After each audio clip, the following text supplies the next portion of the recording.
ay nasa pasok ang buwasan.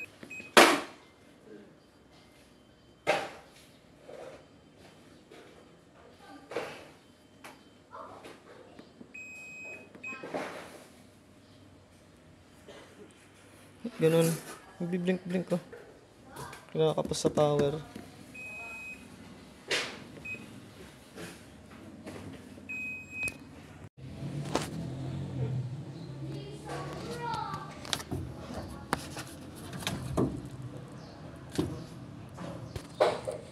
Yan yung ilaw niya. Dapat iilaw yan, indicator. Yung supply niya, meron siyang supply na ito live. Galing yan dito. Live yan, 110. Ngayon, yung isang 110 niya, ito, dapat meron yan. Wala siyang supply. Galing yan dito. Ito. Bali, meron siya. Ito, teka. Naka F2 F2. Ibig sabihin, walang supply yung inverter. Communication. Kumbaga sa aircon, split type E2. Communication between error in indoor and outdoor. Ito naman F2, parang ganun din. Sabihin na lang natin na indoor to, outdoor yun. Inverter, tapos indoor. Parang ganun. So ito, 110 meron. Kasi na-supply niya ng yung display, 12 volts meron, 5 volts meron. Sukat niya, may control siya. May program. Buo yung memory. Kasi yung sira yung memory. O crystal, may voltahe siya. Hindi siya magpa-power pag sira ito. Ngayon, hindi naman tumunog yung relay kasi hindi siya nag-relay, hindi nag-click eh. Ito yung white na to. Ito may mga butas, may mga checkpoint. May nag-check dyan, tas ito butas yan. Ito hindi pa nabubutasan. Hindi nag-check dito sa kulay white. Pababayan dun sa inverter. So kailangan natin dito ng kailangan natin ma-check tong white na to para malaman ko kung may voltahe dun or bakit hindi siya nag-relay para bumaba yung voltahe dun. Baka shorted yung inverter dun kasi basa nga, tas may mga dumi ng ipis kung bakit hindi siya nagre-relay. So kailangan niya mag-relay. Kaya lang pag pina-relay ko yun, baka naman shorted dun tapos pumutok. Tapos mawala ng power. Yun yung risk niya. Yan mga kasama, walang supply inverter. Itong relay na to para sumupply dun sa baba papunta sa inverter natin. Walang supply inverter. Hindi siya nag-relay. Magsukat tayo ng voltahe dito sa relay kung meron siyang 12 volts. Tingnan natin Itong relay dapat may 12 volts yan. Kasi kung hindi, may 12 volts naman dito supply. Pero sa relay, yung supply niya dapat meron yan. Pag meron yan, sira relay. Pero hindi pwedeng sira lang relay kasi basa naman talaga. Walang supply yung relay. Sorry po. Otal na baga ako. Na-stress na baga ako sa aking ginagawa. Kaya nagkapata chinecheck.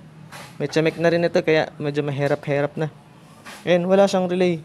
Walang 12 volts, walang supply. Kaya hindi nag-click to.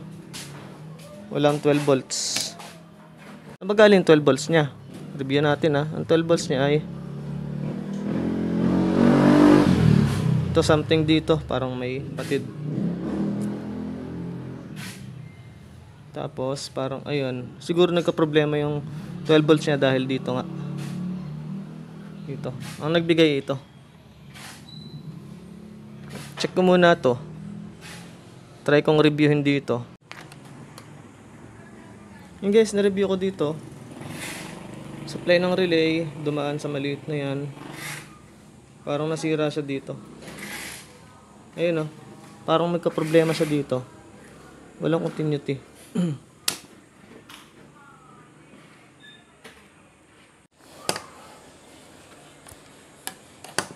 Yan mga kasama, ito zoom ko lang. Supply ng relay. Good. Pagdating dito, wala na. Meron pa, pagdating niya dito, wala na. So, yun kasi, ito kasi, papunta na yan dito. Papunta na yan dito sa IC. Ayan. Pumunta na siya dito sa IC. Siya yung supply ng relay. Pumunta dito, putol na. Ewan ko kung pagkakabaklas nila. Ayan. Try natin na, kabit natin.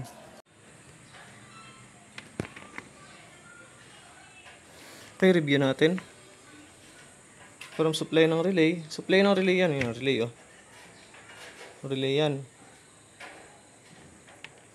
So, from supply ng relay, daan siya doon. Dito na lang sa point. Kasi putol na siya doon. Padiretso na lang natin sa pinakang IC niya. Yan. So, game. Test natin. Alright guys, ngayon ito ang EF2 natin. EF2 means hindi connected ang isa't isa. Alin ang isa't isa? Main board at inverter board. Hindi siya connected, maaaring sa control. Ito yung control niya. Sensor. O, sensor nga siya. O, sensor nga, pumunta sa IC. Kumbaga sa Samsung, Hall sensor. Ito yung sensor niya.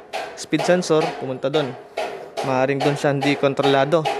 Or, wala siyang supply na voltahe, 220 volts from here, papunta doon. Ngayon, ang problema naman ito, EF2, diba? EF2, wala siyang 220 volts. Hindi naman natin pwedeng rektahan. Bawal. Malay mo, may shorted pala doon. Kung bakit wala dito, putok dito. So, pag may shorted doon, tapos nirektahan mo, putok yan. Yari ka. Sundin natin ang procedure kung bakit nawala ng control. Nawalan to ng supply dahil sa relay. Yan. Ngayon mga kasama, nilagyan namin ng clear wrap para hindi pinapasukan ng tubig. Bukas na yung tubig.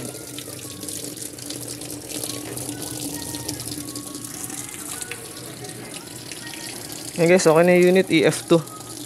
F2 error pala. Wala na yung error niya. Yan, may tumingin na nito, F2 error din kahapon. Sirado yung inverter.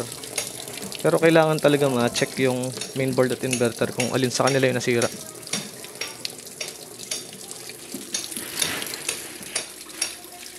So, yun lang mga kasama.